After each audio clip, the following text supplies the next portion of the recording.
Welcome to the Team Freedom Formula Workshop.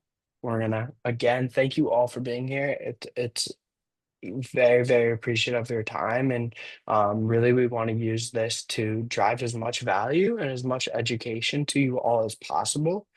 And the goal here is really to discover how to build a high performing team, meaning automate your workflows, avoiding costly legal mistakes so you could step out of the day to day, and instead of working so much in the business, the goal would be hopefully you can work on the business to really grow, um, and blow the business up, right? So Yeah. I'm Chad with Conscious Counsel. We are a health and wellness law firm, and this is Evelyn. If you Hello. can introduce yourself as you Yes, already I'm did. Abilene Uh, with AE and Co. And essentially, I'm an operational minded person who we help scale online programs for health and wellness entrepreneurs.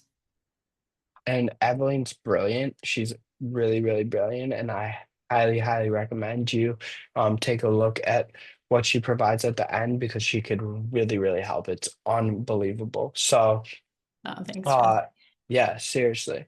And you could hop to the next slide. So what we want to dive into today and what we'll talk about first is why do founders get stuck, right? Oh, well, what you'll learn in this workshop. Sorry. So there's a four-phase blueprint so you could delegate confidently and freely to open up your time. We're going to talk through those four phases.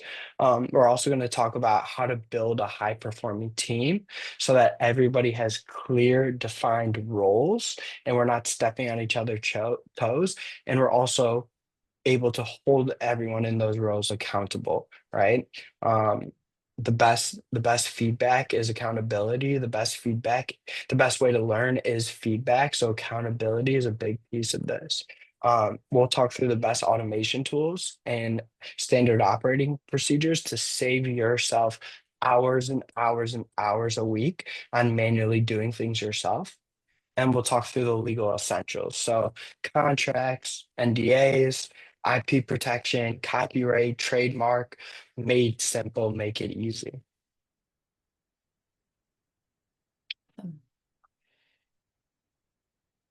So why most founders get stuck?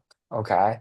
Um, Now I would ask a quick poll, but we can't see all of you guys. So I I think the common question we get is where do we get stuck? We get stuck in delegation, we get stuck on automation, or where do we get stuck on legal?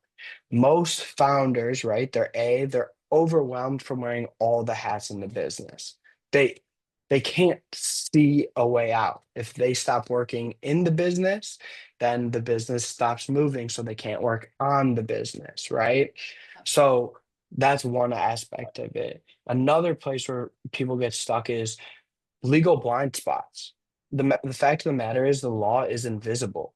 And in law, we owe people a duty of care. And a lot of entrepreneurs, they just do not know what they don't know. And that leaves them super vulnerable to liability and hefty lawsuits, where really with proactive law, it could have been all avoided. So we're going to talk through blind spots. And the third um, common question we get is entrepreneurs and founders, they lack the systems and the teams that could help support their growth, take them out of the day to day, and really help rocket them to the growth they know is available and accessible and within their business. Yep. So feel free to put in the chat too if you want. If you have a specific question early on, then we'll have a time Mhm. at the end to answer those specific questions. But yep, absolutely. Cool. So yeah, the just to piggyback off of what Chad said there in the last slide, we wanted to make it clear that there is a real cost associated with this. This doesn't just mean that we are tacking on operational efficiency as a nice to have, where we're tacking on legal compliancy as a nice to have. This is actually going to cost you long term if you do not have this in your growth stage as a business. So I just wanted to pull up some stats here to kind of show Hmm. and communicate how important that is. So the first one here is 60% of small business owners say they struggle to keep up with technology, and 42% admit not automating key processes holding their business back from growth. So this leads to overwhelm, missed opportunities, and costly mistakes. And that's really why we wanted to run this workshop, was to try to get more. Oftentimes it's just not knowing what's possible, what's knowing what's able to be automated, how to leverage technology to increase your efficiency and your scalability as a business. Um, just another fact here, only about 4% of small businesses in North America ever scale past 1 million in revenue. And that's crazy when you think about it. When you think about all those seven-figure businesses that you may even see online, only 4% of that is in North America and is small businesses. So very, very interesting. The third one here is that small businesses in North America lose about 100 billion cumulatively each year to preventable legal issues. So often from contract errors, IP disputes, and hiring missteps. And just as Chad said, we want you to be more proactive than reactive. We want this for all business owners. And it's really easy, even as you experience success in your business, to be reactive to it and almost set up systems and client delivery um, after the fact, right? Like you're building this machine and like you're in the process of it, you're just putting all these parts together when actually the machine needs to be built in order for you to press the gas, and or you need to have that gas tank full in order for you to press the gas. So it's building the machine, not while you're trying to fly the plane, if you will. So I think those are some of the things that we're going to touch on today. Okay. So I'm going to go first through my four phase framework here, and we're going to talk about delegation, automation, and teams. And I just want to give a little bit of a precursor and help people understand what our approach is. And, I've been doing operational strategy for about 10 years now, and in the online space specifically over the past 6 years. And so what we've developed is essentially a process first approach. And that is because standard operating procedures is essentially a how-to guide on how to do something in your business, is actually your business's proprietary knowledge base. And we believe that that's not just how to do a task, but that's how your business delivers value.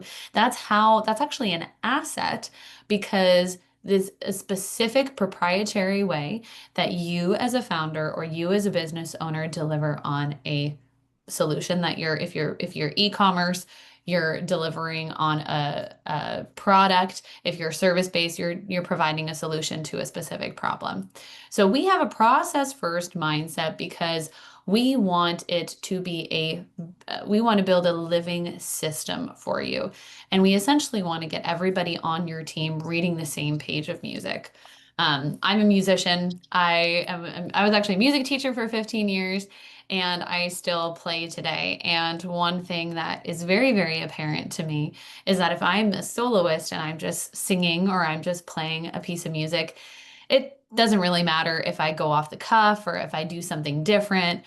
It doesn't really affect anybody else because it's just me. And in the same way, as a solopreneur, you're just doing things the way that you think are going to be good, right? You're just doing day-to-day ops. You're delivering on client services. You're doing what you think is going to be best. But when you have a team in place, even if it's just one person, like I have worked with teams of 20, but even if it's just one person, you now have the responsibility to get everybody reading the same page of music. And so when you are in the same way that when you're playing in a band, if everyone is not reading the same page of music, it's a pretty gonna be some pretty bad music you're gonna be listening to. So that is why we have that process first approach. And I just want to clarify that before diving in, because it is such an important part of a business at large. It is not just a guide of how to do a task, but it truly is how your business delivers value. So we're going to be talking more about how to develop that for your business today. Okay, so phase one. First, when we talk about delegation, when we talk about processes, when we talk about building a team of A players, we want to identify what the real gap is in your team. If there is a gap, we want to know, okay, is it a culture thing? Is it a skills? Is it capacity? We want to make sure we hire for what truly matters. So, I mean, you can put in the chat if you guys are, if you are in the midst of hiring or if you haven't hired yet and you're just, wanting to learn more about how to do it right. Wherever you're at, I think it's very important to kind of define what you need first, because sometimes it can feel like you are just hiring for what you think you actually need, but oftentimes it's actually not what you truly need. So there's a few different ways that we're going to look at that are going to help you define that. So number one is how you're going to do that is review your current workload and your current pain points. What are you experiencing the most friction with? Then you're going to pinpoint where you or your team are stretched thin, or maybe you're dropping balls, maybe where are things getting missed, where are leads not getting followed up on, or where are clients not getting what they need? Where are these pieces happening? Where is this happening? Next, you're going to clarify if you need new skills, more hands, or a better team fit. There are very different things. Those are three very different things, right? If you need new skills, that's going to be very different than if you just need more hands. You just need more people, more clients to move through that pipeline. Okay, so a case study here, I always like to provide these because they give a lot of context. Is one of the agency owners that we worked with, she thought she needed to hire another VA, but realized after we did an operational audit for her that her true need was actually a project manager. And this clarity saved her about 30K on a mishire and helped her team scale faster. So it very much depends on what you're hiring for to define what those needs are. Even if you have a team of 10 and you want to hire another person, we can often, I've worked with a founder, actually, I talked to a founder last month, and they just kept hiring for the problems in their business, but they didn't actually understand what that problem was. They didn't understand what they were hiring for. They just wanted more hands, and more chefs in the kitchen doesn't mean that more meals get out, right? So we have to make sure that we are very, very clear on what we are hiring for. What do we need exactly? So a prompt here to just think through is what's one area where you're stretched too thin or dropping the ball on? And then think about hiring for that. Okay. Phase two is defining roles and outcomes. So the objective here is to define roles with crystal clear outcomes, expectations, and not just tasks. I could do a whole workshop on just this, but we're going to simplify it for you here today in these three bullet points. So first, you're going to write outcome-based job descriptions. So, and if you already have a team in place, you can still do this, by the way. If you are trying to correct your mistakes, this is still applicable to you. So, writing outcome-based job descriptions, what are they responsible for? What results are they creating for you in the business? Number two, share your vision. What is your vision for the business? What are your values? And what does winning look like for you in the role? Every founder is very different. So creating those really clear expectations, right? We all want that. If you've ever worked at a job, you want to know what's expected of you and how you can make sure that you can deliver on what is expected of you and what results you're trying to create for that person. So in the same way, we want to give our team those tools to do their jobs well. Okay, number three, the bullet point there is to make sure those responsibilities and success metrics aren't unambiguous. I hired for a marketing coordinator earlier this year, and she was blown away on our onboarding checklist when I had exactly what metrics I wanted her to be accountable for and report on. And so I think this is super, super valuable because it actually gives a specific metric to the success of their role. And it's also great for them, great motivation for them. They can say, okay, I know that I need to hit this in order to know that I'm doing my job well. And numbers provide that clarity. So a case study here is a coaching business we worked with shifted from just like generic admin tasks to hiring a client retention champion. So that clear outcome was improve renewal rates. So how many that was their exact clear outcome. Here are our renewal rates right now, and here's what we want, where we want them to be. That is what you're responsible for, right? And the result of doing that, rather than just saying, oh, I'm hiring for an administrative assistant, is that their renewal rates doubled in 1 quarter. So in 3 months, they doubled. What does that do for the business? That's going to drive revenue right away, right? So it's a huge, huge value add for you to be clear. One of my biggest values is clarity is kindness, and I believe that this is true as well for defining the roles and outcomes we want in our team. So a prompt here is what's the number one result each team member you have must deliver on, even on a quarterly basis. Write that down and make that visible to them. Okay, phase two. We love this part. This is systematize and automate. So the objective here is to make delegation stick. So you're delegating now, but you want it to stick with tools, templates, and documentation. So how do we do this? Well, using a project management tool can help. This is essentially, if you are not familiar with any task management system, this is essentially a workspace hub of exactly what everybody needs to do that is assigned, that has a due date, that has a start date, and it's all in one ecosystem. So there's clarity amongst the whole team of what, like, let's say you're a membership business, you know exactly how members are getting in, how they're getting out, how they're being renewed. Everything is in this one place. And within that, there are also native automations that you can put in there. You can use Loom videos for quick human training. That's a good place to begin, especially if you're a small team or you only have a few team members. And we need to build a knowledge base for repeatable processes. So just like I talked about that in the beginning of getting everybody to read the same page of music, even if you're small, starting out with a documentation, some kind of documentation that communicates all of these things and what their role is very, very important. And it's going to make delegation so easy for you. So, so easy. We had a founder that was working 16-hour days, and she now works 4-hour days because we literally just documented all the processes in her business. And now the business doesn't live in her brain. It lives on paper, and she is able to delegate all the things she needs to be done.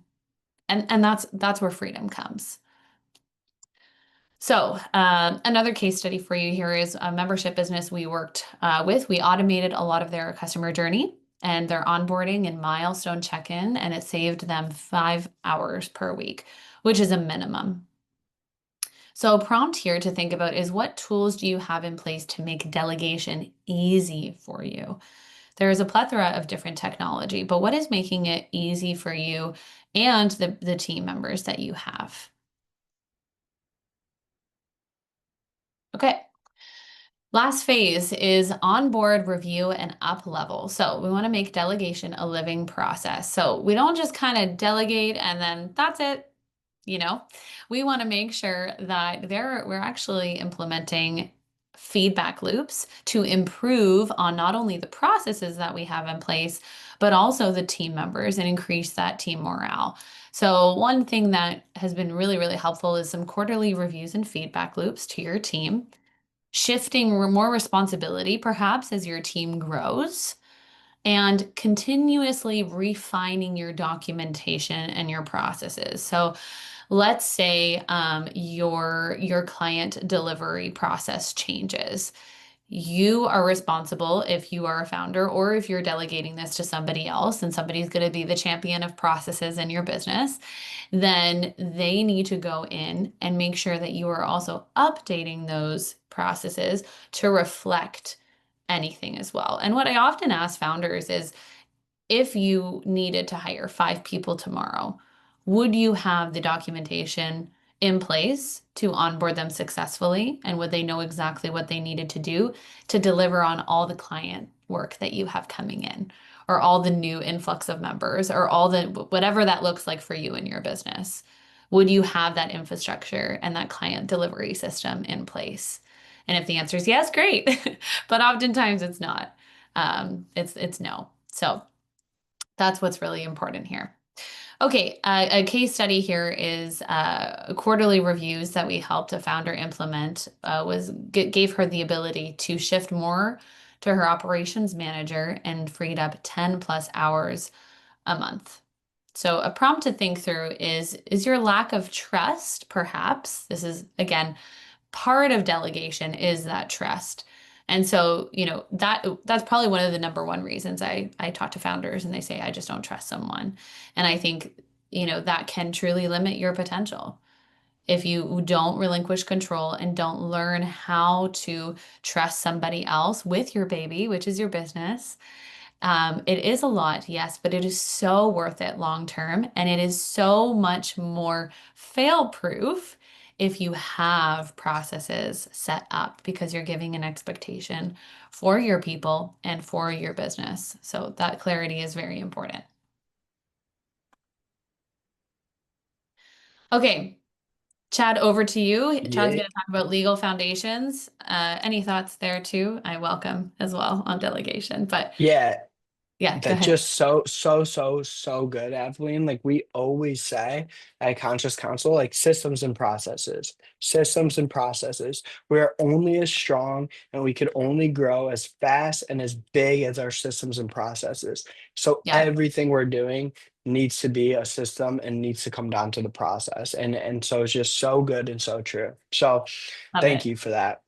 Yeah. Uh, so hey guys, like again, like chat with Conscious Counsel, and really like we practice law differently here at Conscious Counsel. I really like to say we practice through a human lens with deep industry experience.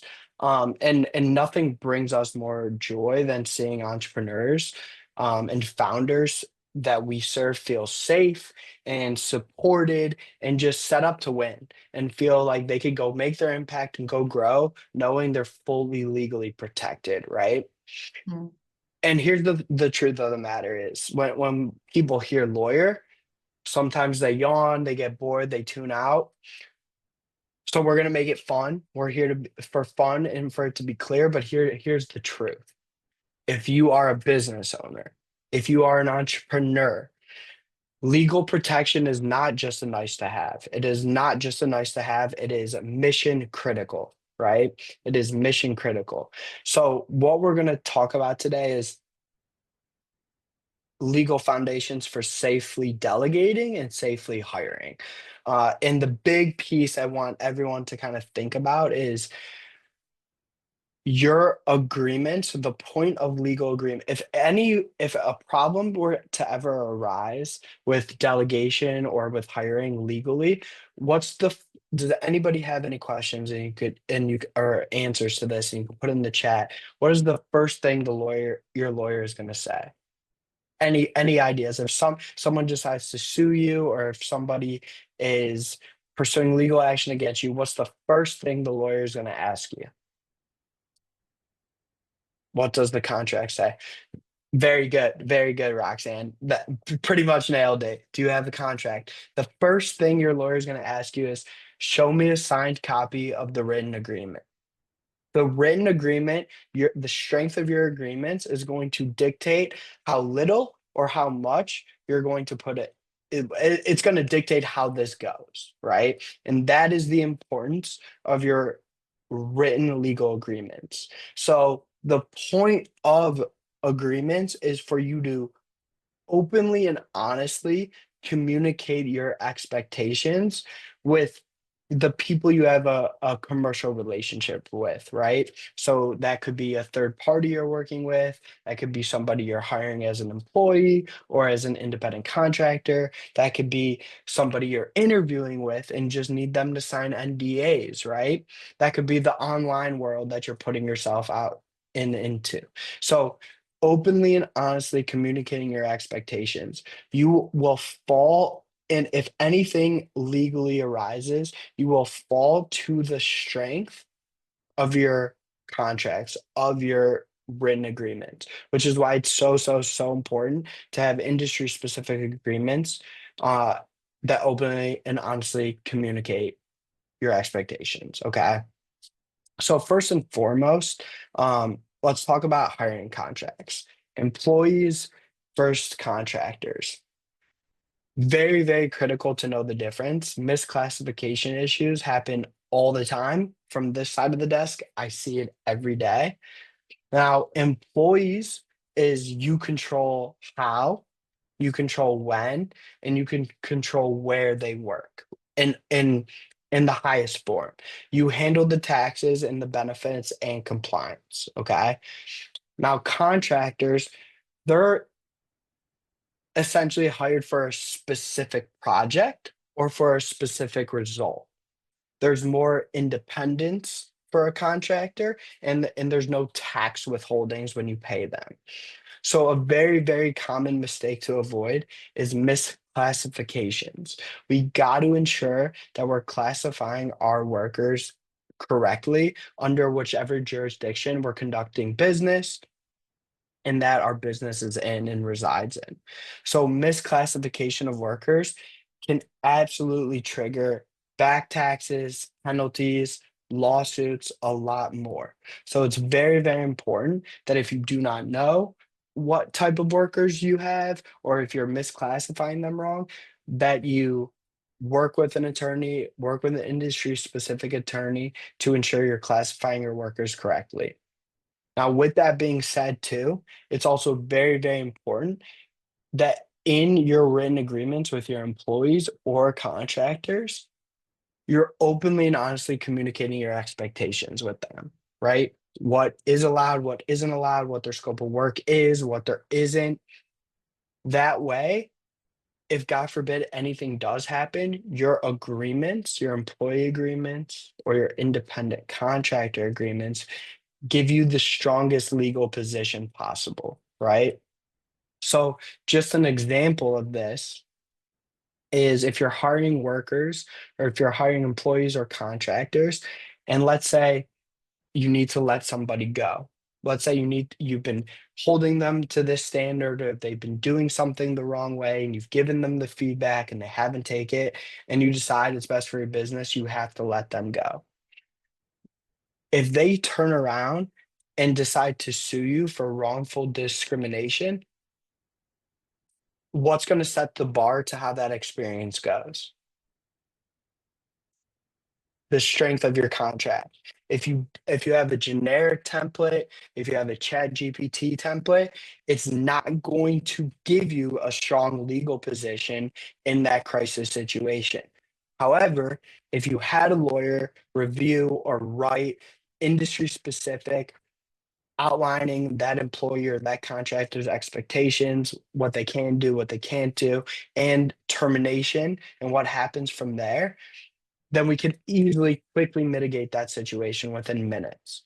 So you will fall to the strength of your agreements in a situation when you need them. So it's imperative that you practice proactively to have really, really strong hiring contracts, employee agreements, and independent contracts. Okay. Everyone with me?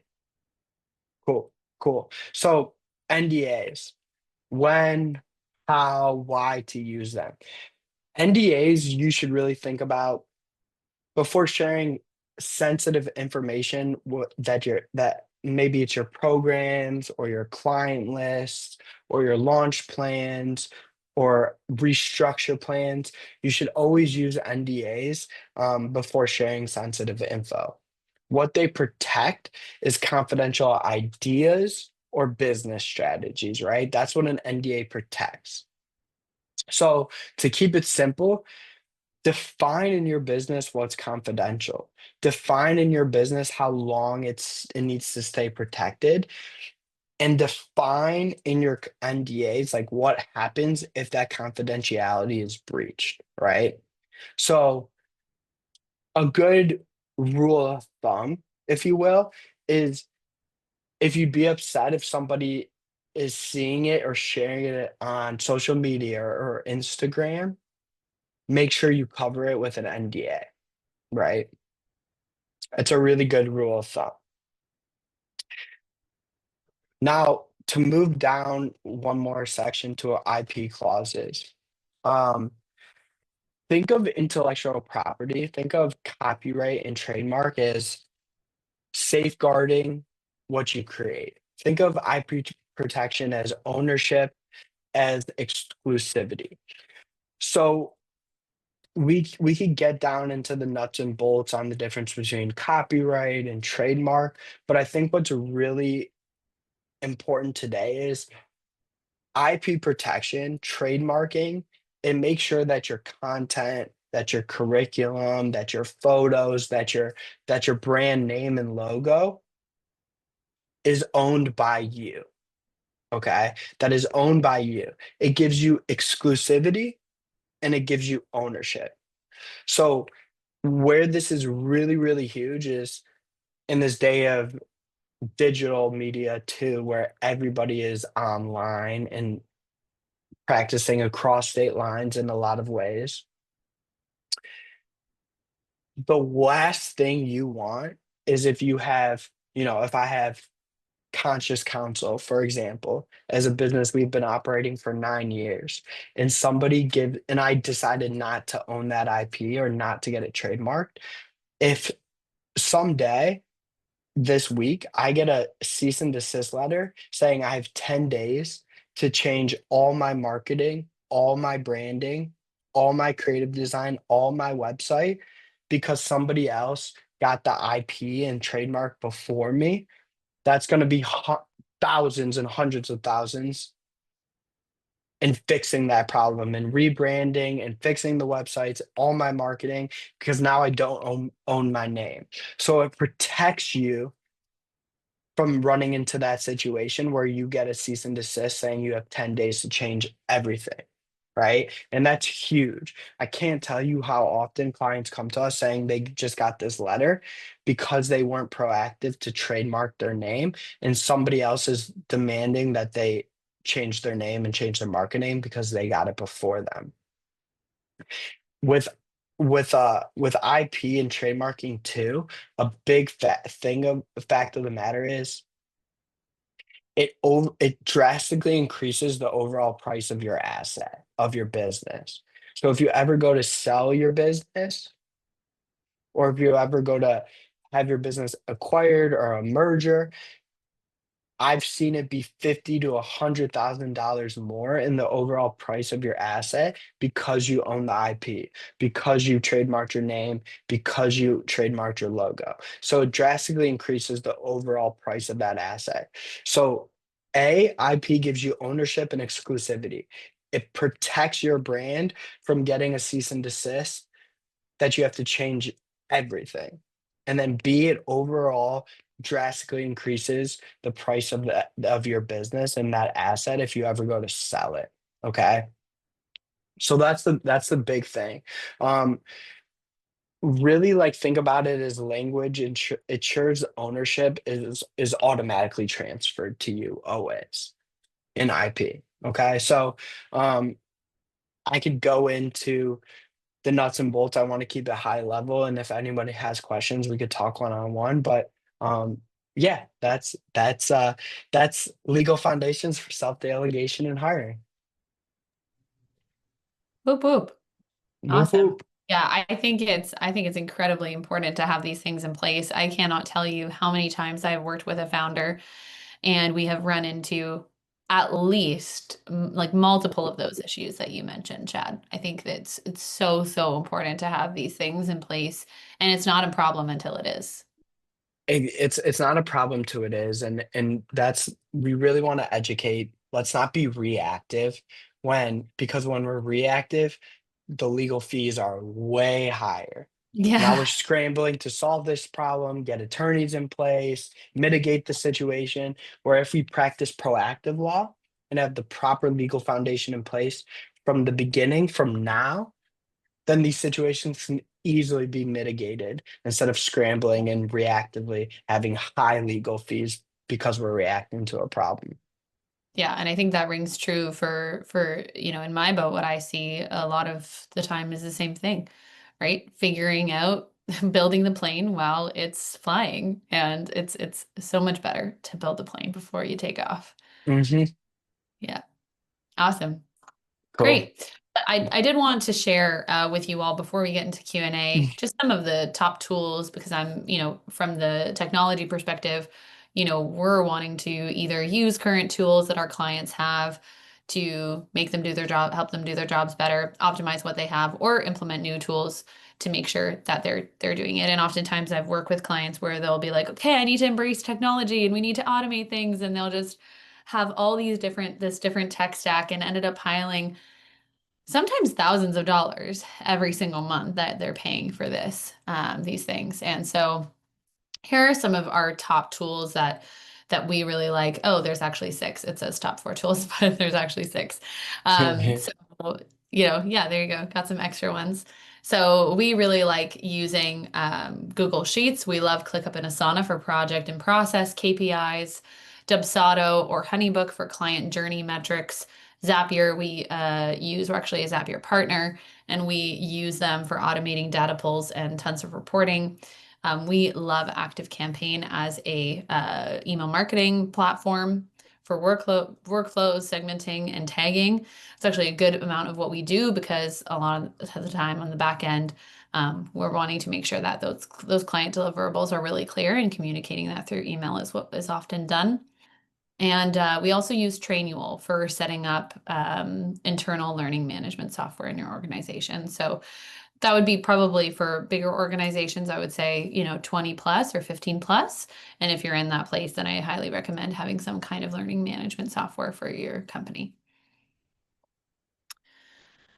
Okay, so I think we're gonna open it up to the floor here and ask you guys if you have any specific questions.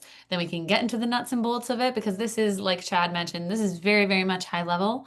But we want to provide this to you to make sure that you know that there is the possibility of optimizing your team and making sure that you can do so legally and grow. So that is really our goal here. I put a couple links here on the screen.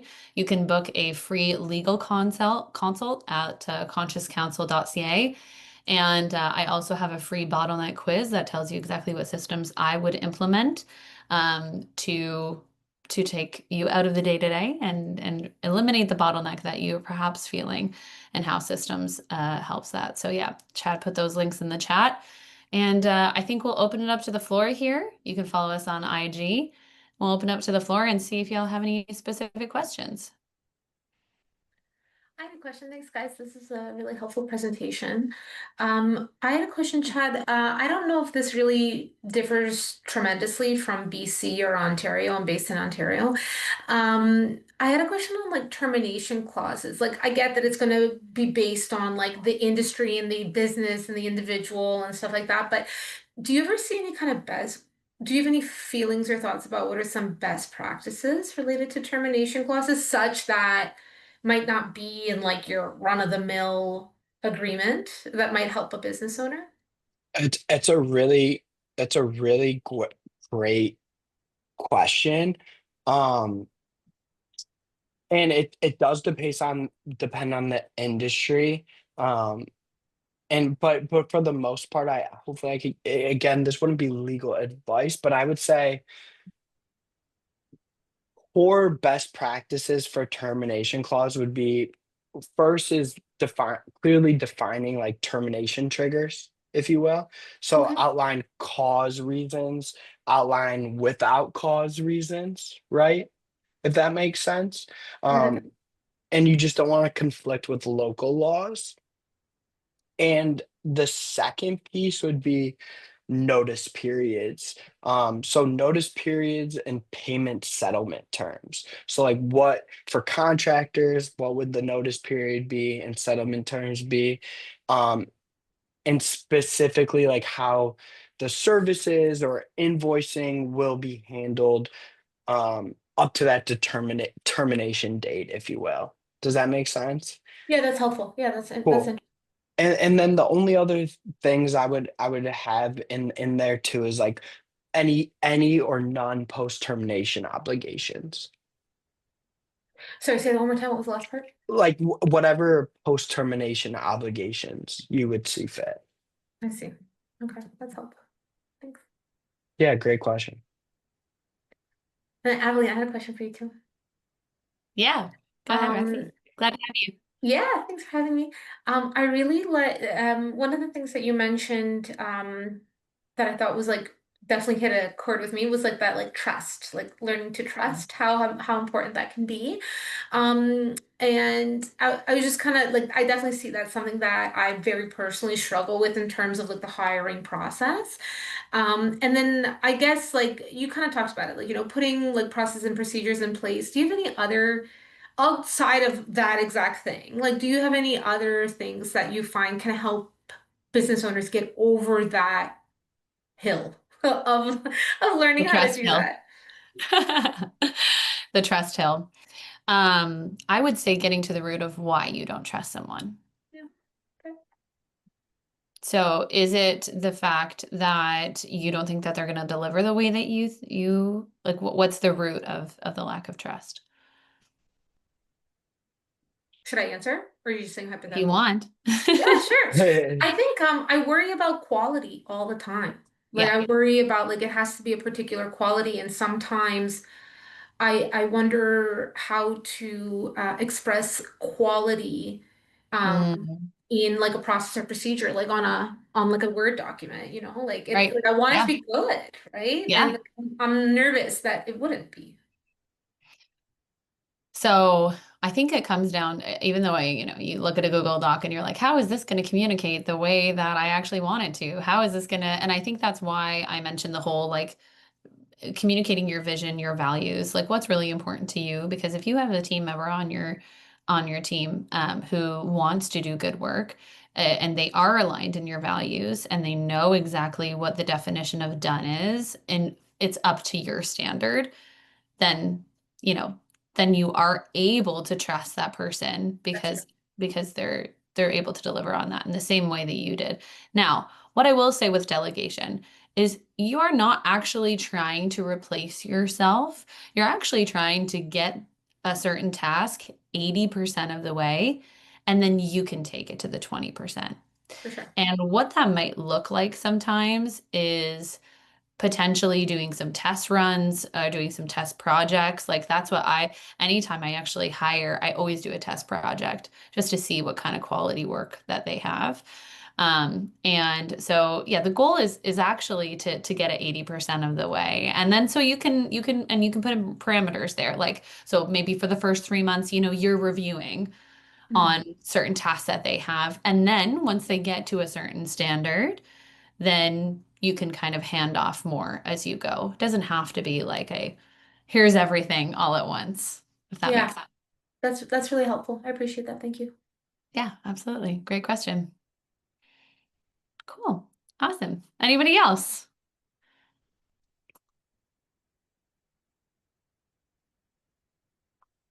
Thank you for your time. It was lovely to connect with all of you. Evelyn, thank you for an amazing co-host of the webinar. If Yes, you as well, Chad. I think it's very helpful for people. Yes, me too. Me too. She's the best systems operations, systems and processes. If anyone wants to speak one-on-one, please book some time just so Yeah, we can see how we can best support. We're here for you guys always. So yeah, appreciate all your time. awesome. Okay, Look thank you so forward to much, speaking to you everyone. soon. Okay, Cheers, have a good guys. rest of your day, everyone. Take care. Bye.